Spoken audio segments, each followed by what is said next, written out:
এটা চতুর্থবার আমি সংসদে এই কার্যপরিমিতি মুখস্থ। আমি কোনো অন্যায় করি নাই, ভুলও বলি নাই। বিরোধী দল নেতা একটি মন্তব্য করেছেন আমরা অসহযোগিতা করছি, আমি এটার প্রতিবাদ করছি, ঠিক নয়। আমি জানতে চেয়েছিলাম এই ক্রমিকটা কিসে মেনটেন হয়। আপনি যে রুলিংয়ের কথা বলেছেন চিফ হুইপ সেটা বলেছে, এই রুলিংটি ওই অধিবেশনের জন্য প্রযোজ্য, ওখানে যারা মেম্বার ছিল প্রযোজ্য। এটা আমরা জানি না, আপনি রেফারেন্স দিয়া কার্যপ্রণালী ব্যত্যয় ঘটাবেন, এটা আপনার দৃষ্টি আকর্ষণ করা অন্যায় বলে বরঞ্চ বিরোধী দল নেতা আমার অধিকার রক্ষার জন্য এগিয়ে আসা উচিত ছিল।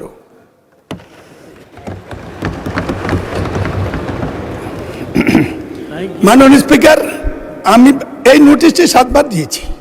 আমার এলাকার প্রসঙ্গ, আমার ব্যক্তিগত কিছু নয়।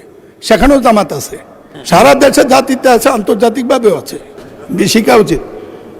উত্থাপনীয় বিষয়ে কুমিল্লা ইপিজেডের বিষাক্ত কেমিক্যাল বর্জ্য এবং সিটি কর্পোরেশন বর্জ্য কুমিল্লার দক্ষিণে ক্ষতিগ্রস্ত 65 গ্রামের 3300 পরিবারের কমপক্ষে 500 জন কৃষককে সরকারের সিদ্ধান্তে ক্ষতিপূরণ প্রদান, সিটি কর্পোরেশনের প্রাকৃতিক ইপিজেডের বিষাক্ত বর্জ্যের প্রভাব বন্ধ করা।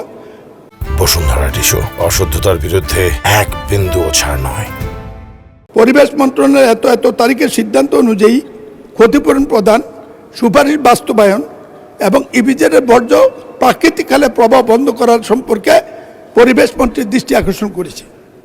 170 বছরের কুমিল্লা পৌরসভা পয় নিষ্কাশন ব্যবস্থা ছিল না, নাই।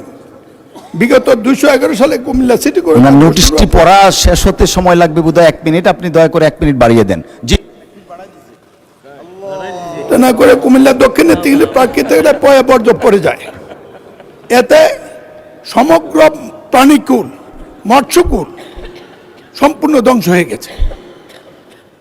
সরকারি কমিশন অনুযায়ী, সিদ্ধান্ত অনুযায়ী এদেরকে 550 কোটি টাকা ক্ষতিপূরণ সিদ্ধান্ত হয়েছে 11 বছর আগে। ইপিজেড কর্ণপাত করছে না, ইপিজেডের নিয়ন্ত্রণ কোথায় আমরা টেরও পাই না। এই ব্যাপারে আমি সুনির্দিষ্ট করে নোটিশটি সংক্ষিপ্ত করে পড়তে চাই। প্রতিকার হিসাবে কুমিল্লা সিটি কর্পোরেশন প্রাকৃতিক খালে ইপিজেডের বিষাক্ত বর্জ্যের প্রভাব বন্ধ করার জন্য পরিবেশ মন্ত্রী মাননীয়, আল্লাহর ওয়াস্তায় যদি মন্ত্রণালয় থেকে এই ব্যাপারে একটা কিছু করেন, আমাদেরকে বাঁচান। সরকারের সিদ্ধান্ত মোতাবেক ক্ষতিগ্রস্তদের ক্ষতিপূরণ দেওয়া নিশ্চিত করেন। কুমিল্লা 65 গ্রামের উদয় হয়ে গেছে, মানুষ এখান থেকে চলে যেতে হবে।